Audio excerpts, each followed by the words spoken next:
Hey guys, Volkswagen mechanic back with another video, and I know I haven't been used to posting weekly or even routinely, but I've had a few things to fix. Like, I didn't have to fix that tail light, but I just took it out to show you guys in the last video.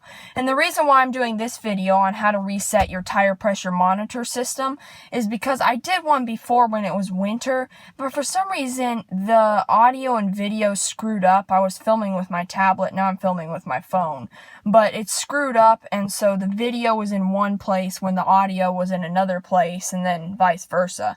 So I had to delete that video since it was all screwed up, and I'm filming a new one now. And I'm sorry you won't see my face because this phone doesn't give you the option to turn the camera around mid-video.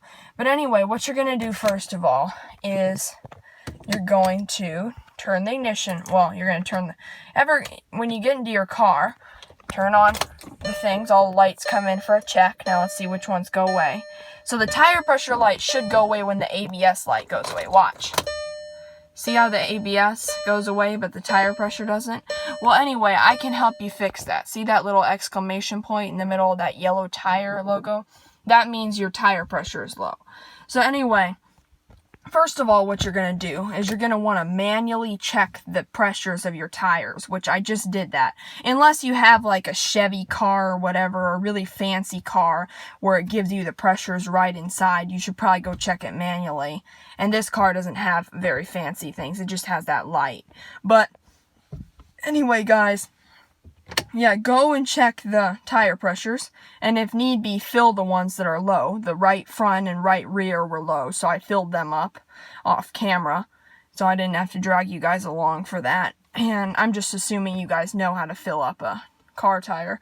Anyway, once you've done that, this light will still be on, even though the tires are correct pressures now. So you just want to go over here to the glove box. I'm going to turn on some lights. Just want to go into the glove box and open the glove box. And in here, let me light it up, you'll see this button that has that same logo you see in the dash. Here, see? Has that same logo. And it says set. So this is how you benchmark the tire pressure. In other words, this is how you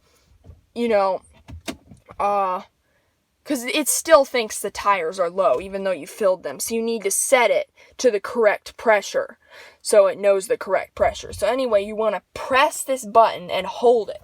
Let's go back and watch the light go away. So just press it and hold it. It'll blink out, but come back in. And then a chime will sound, and the light will disappear. And there you have it, guys. Let's turn the ignition off, and I can show you again. See? The tire pressure light goes away with the ABS light. But anyway, yeah, guys, that's how to fix a tire pressure monitor system light being on.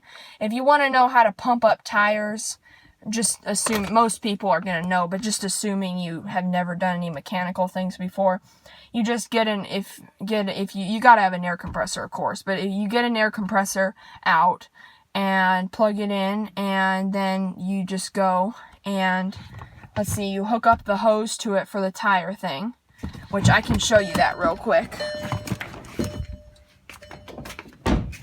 The hose for a tire pressure fill-up thing is going to look like this. It's going to have a little handle here and a little gauge right here to show you, and then that's what it's going to look like on the end. Some of the less fancy ones don't have this gauge. It just has this thing on the end.